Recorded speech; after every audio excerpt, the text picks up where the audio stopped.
ये 13 दोष ऐसे हैं जिसके जीवन में होंगे तो उसको कभी शांति, कभी सुख, कभी ऐश्वर्य ये टिकेगा नहीं और दुर्गति निश्चित हो जाएगी।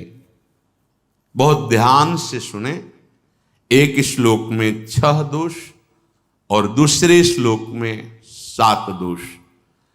उपासक को कभी इन दोषों को अपने अंदर टिकने नहीं देना चाहिए। और जो संसार के मार्ग में चल रहे हैं, अगर इन दोषों में चलेंगे तो हुआ जो आपके पुण्य कर्मों से ऐश्वर्य है भी वो नष्ट हो जाएगा। आप दुख, चिंता, शोक से ग्रसित होकर बड़ा दुख में जीवन व्यतीत करेंगे और आपकी गति बिगड़ जाएगी, दुर्गति हो जाएगी। विकत्थनः स्पृहायुर्मनस्वी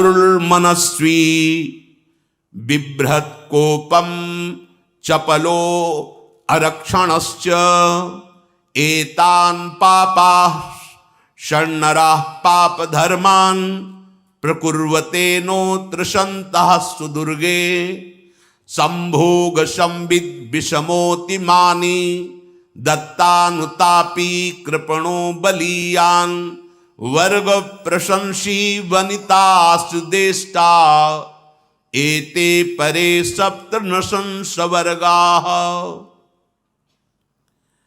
जो अपने मुख से अपनी बड़ाई प्रशंसा करता है,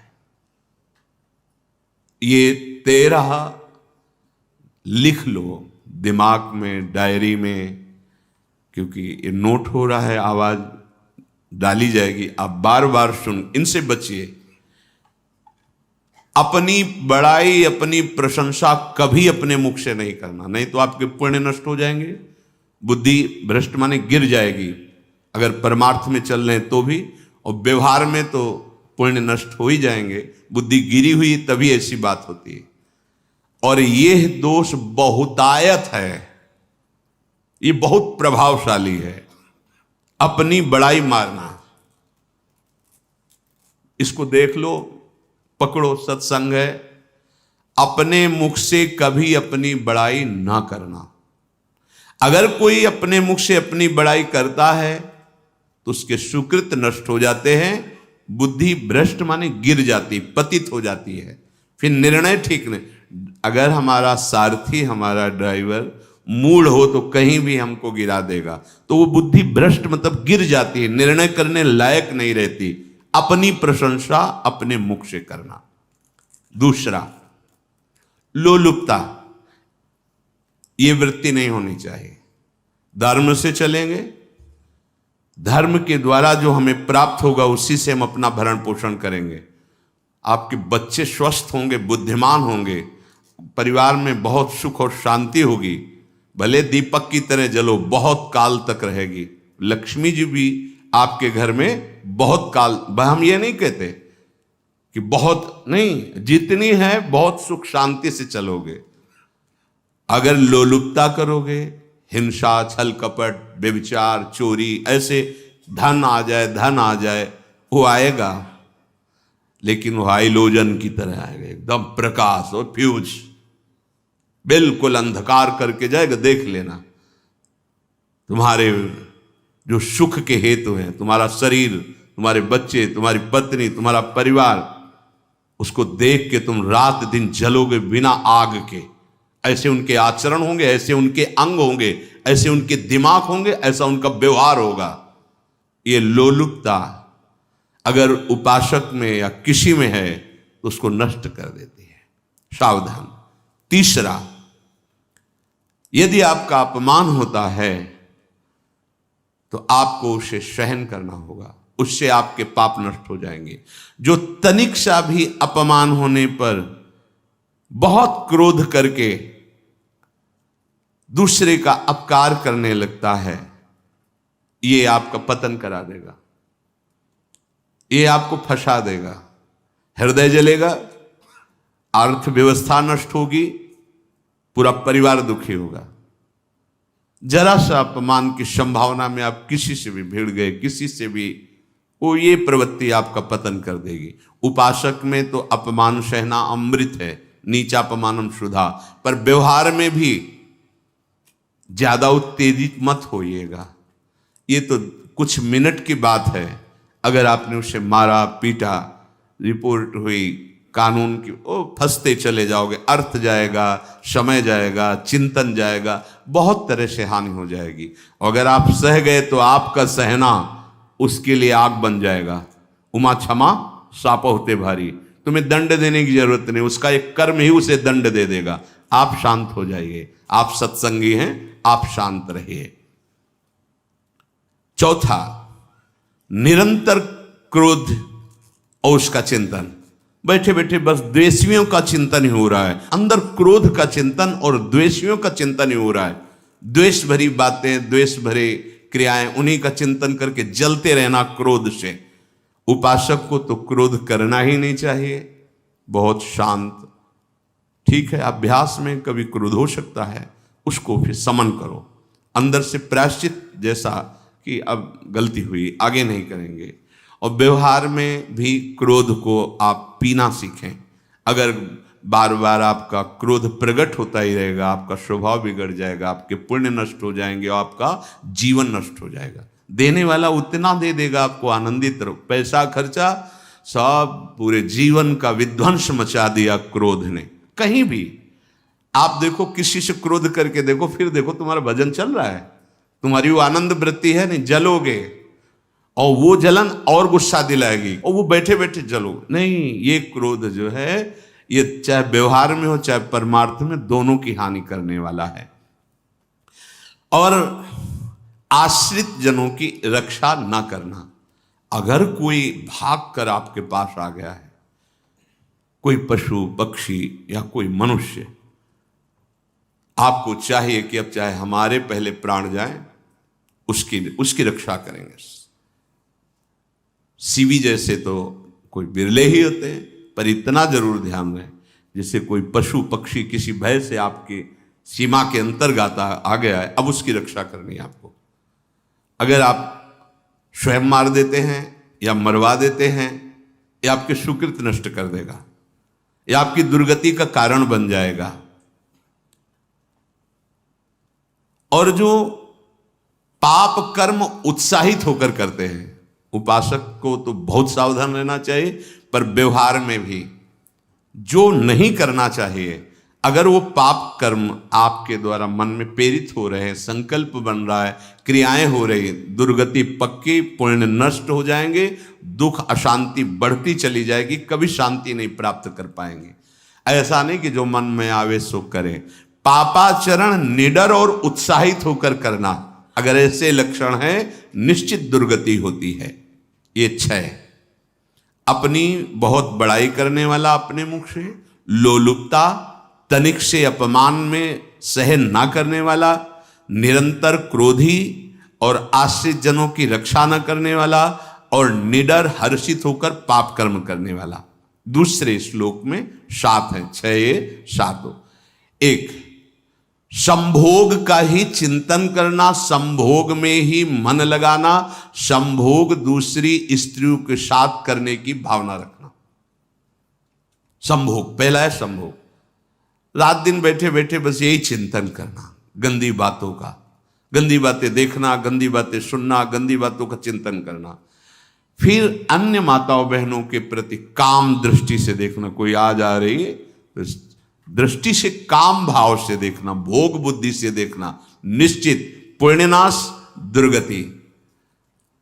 बड़े बड़े उदाहरण इतिहास में हैं, जिन्होंने ऐसा दृश्य नेत्रों से देखने की चेष्टा की, मन में संकल्प किया भोगने का, नष्ट हो गए, चाहे वो कितने बड़े प्रतापी हो।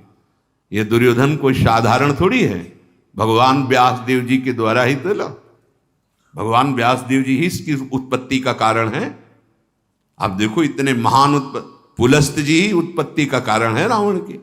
बस यही ऐसे दोष हैं जिनके कारण जीव नष्ट हो जाता है। ठीक है, धर्मयुक्त काम भगवान ने आदेश किया है, आपका पाणिक ग्रंथ संस्कार हो गया है, संतानोत्पत्ति की भावना से कुछ पवित्र तिथियों का त्याग करते हुए चर्चा में हुई है। एक नियम है, एक आदेश है शास्त्र का। आप बहुत काम प्रवृत्ति वाले हैं तो प्रत्येक मास में जब माताएं बहनें पवित्र हो जाती मासिक धर्म से, तो जिनका पाणी ग्रहण आपने किया, जो पत्नी स्वरूप है, वो ठीक है। वहां भी बार बार के लिए व्यभिचार प्रवृत्ति के लिए शास्त्र आदेश नहीं करता, संयम पूर्वक, और उसका चिंतन नहीं करना। पाणी ग्रहण संस्कार है, घर में विराजमान है, एक संयम एक नियम के अनुसार उसका चिंतन तो फिर भ्रष्ट कर देगा। चिंतन प्रभु का करना है, चिंतन प्रभु की सेवा जो आपके कर्तव्य, इसके चिंतन से बचो। घातक है, बहुत बड़ा जहर है। अगर विषय चिंतन होने लगा तो मरोगे, जिंदा जलोगे, दुर्गति भी होगी। ये अंदर की जो आग है ना, कामाग्नि, ये इतनी बढ़ती चली जाएगी, तुम्हारे होश खराब हो जाएंगे कि मुझे क्या करना चाहिए क्या नहीं करना चाहिए। कोवा मदांधो मदनातुरोवा, अंधा हो जाएगा, नहीं दिखाई देगा अनुजा तनुजा क्या है कौन है, कुछ नहीं, भ्रष्ट बुद्धि। संभोग का चिंतन नहीं। धर्मयुक्त काम आदेश है शास्त्र में। यदि आप प्रवृत्ति मार्ग में हैं तो अपनी पत्नी को जो पाणी ग्रहण स्वीकार किया है, वहां भी पवित्र तिथियों का त्याग करते हुए, एकादशी है, रामनवमी है, नव दुर्गा है, जन्माष्टमी है, राधाष्टमी, जो पवित्र तिथियों का त्याग करते हुए और ऐसे जो मर्यादाएं हैं उसके अनुसार, और कहीं पराई स्त्री के साथ संभोग की बात निश्चित दुर्गति पक्की है। ऐसे ही माताओं के लिए है, स्त्री शरीर के लिए है। यदि वो ऐसी गलत चेष्टा, तो पतिवंचक परपति रति करही, रौरव नरक कल्पसत परही। ये भोग चिंतन से बचने की चेष्टा कीजिए तो क्रिया से अपने आप बच जाएंगे। क्रिया के पहले चिंतन होता है, चिंतन से ही क्रिया का आवेश आता है। चिंतन संभालिए, इसी से भगवत प्राप्ति होती है, चिंतन से, और इसी से दुर्गति भी होती है। अनन्यश्चिन्तयन्तु माम, भगवान चिंतन कह रहे मेरा करो, कर्तव्य कर्म मेरे को समर्पित करो। अब जब चिंतन संभोग का होगा तो बुद्धि भ्रष्ट हो जाएगी। ये जो राक्षसी प्रवृत्तियां सुनने को मिलती है ना, कि ऐसा हुआ, वो देखा सुना और चिंतन किए, अब इतनी राक्षसी वृत्ति आ गई कि बस अब उनमें और राक्षसों में कोई अंतर नहीं रह गया। दूसरा, विषमता रखने वाला, सबके साथ बर्ताव ऐसा कि मैं बहुत श्रेष्ठ हूं और दूसरे सब नहीं, ऐसा व्यवहार नहीं। सब भगवत स्वरूप हैं, समान व्यवहार। जैसे आपके भोजन है तो जो आप पा रहे हो वही सबको दीजिए, बैठने की व्यवस्था, उठने की व्यवस्था, क्रम बाई क्रम, पर उसको भी नीच भाव से मत देखिए। उस कोटि का उसको प्यार दीजिए, दुलार दीजिए, सम्मान दीजिए। इतनी विषमता न फैलाते रहें अपने जीवन में कि आप सबके निंदा के पात्र बन जाए। विषमता नहीं, सबको प्यार। हाँ ठीक है, पुत्र का अलग प्यार है, भाई का अलग प्यार है, पिता का अलग प्यार है, पर हमारा व्यवहार प्रीति युक्त होना चाहिए, विषमता भरा नहीं होना चाहिए। अगर हमारे चित्त में विषमता ही रही तो संसार है, प्रभु नहीं है। जीत विषम संसार कीर्ति जग बिस्तरे। जो विषमता पर विजय प्राप्त कर लेता है वही भगवत प्राप्ति का अधिकारी। ये विषमता बहुत बड़ी हानि है। तीसरी बात, अत्यंत मानी होना। जहां आपके प्राण कमजोर होंगे, पुण्य नष्ट होगा, आयुश्री सब नष्ट होना है, ऐसे आचरण करवाएगा गुरुजनों के साथ, महापुरुषों के साथ। ये बहुत नीच प्रवृत्ति है। अत्यंत मान प्रियता, मुझे सम्मान मिले, उत्तम प्रवृत्ति है। सबको मान देना, स्वयं अमानी रहना। चौथा, दान देने की बात कह के मुकर जाना या दान देकर पश्चाताप करना। दे दिया है, बहुत जल रहे हो, दूसरे से वार्ता कर रहे हो कि पता नहीं क्या यार बुद्धि में हो गया, हमने उसको इतना कहा था, उतना दे दिया, क्यों दे दिया, ऐसा मतलब अंदर चिंतन करना, क्यों दे दिया, तो दिया। इसके बाद जो आपका ये जलन हो रही, पश्चाताप, सुकृत नष्ट हो रहे हैं। दान देकर पश्चाताप करना या दान देने की बात कह के मुकर जाना। जैसे आपने कह दिया आपको इतना इतना ऐसा, अब आप मुकर गए, ब्याज सहित तुम्हें देना होगा, ये तुम्हारी दुर्गति का कारण बन जाएगा। ऐसे ही नहीं बोलना चाहिए, बहुत होश से। वाणी एक अमोल है, जो कोई बोले जान, ये तराजू तौल के तब मुख बाहर आन। पांचवा, अत्यंत कृपण होना। ना परिवार को सुखी कर पा रहा, ना अपने को सुखी कर पा रहा है। एक एक सिक्का बैंक में जो मर गया। धन की वास्तविक गति यही है कि अपने परिवार को खूब उसकी अनुकूलता प्रदान करो, उसमें से कुछ हिस्सा किसी ऐसे को जिससे तुम्हें बदले में कुछ लेने की भावना ना हो।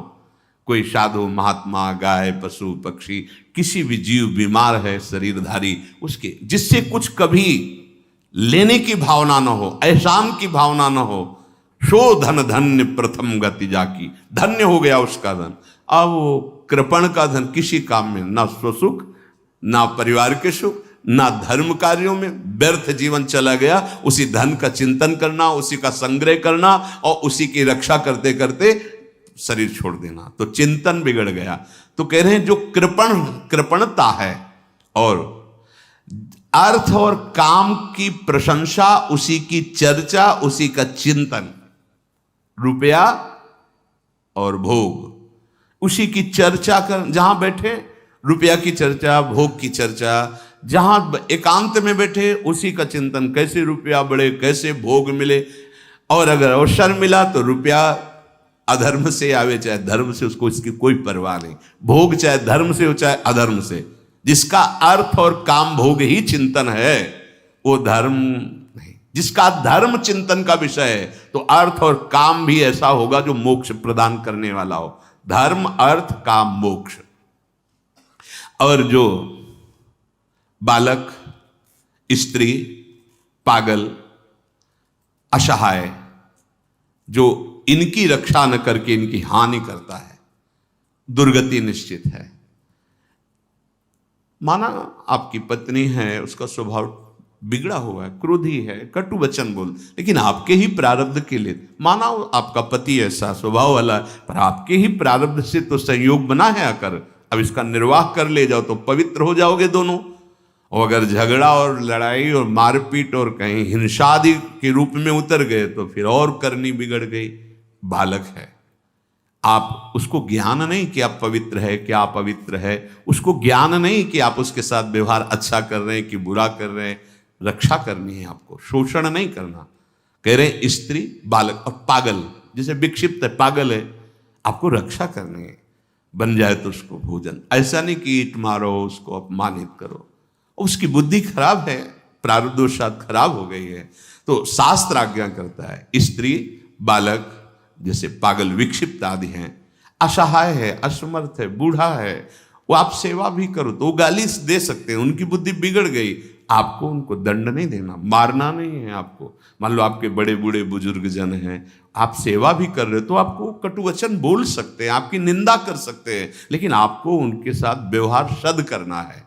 अगर आपने इन दोषों को स्वीकार किया तो निश्चित आपकी दुर्गति होगी, ना इस लोक में आपको शांति मिलेगी ना परलोक में। इसलिए इन दोषों को बार बार सुन करके और हृदय में जांचो कि कहीं है तो नहीं। अगर है तो सत्संग, भजन बल, भगवत प्रार्थना के बल से इन दोषों का त्याग कर दो, जीवन मंगलमय हो जाएगा। शेष चर्चा आगे। श्री राधा वल्लभ लाल।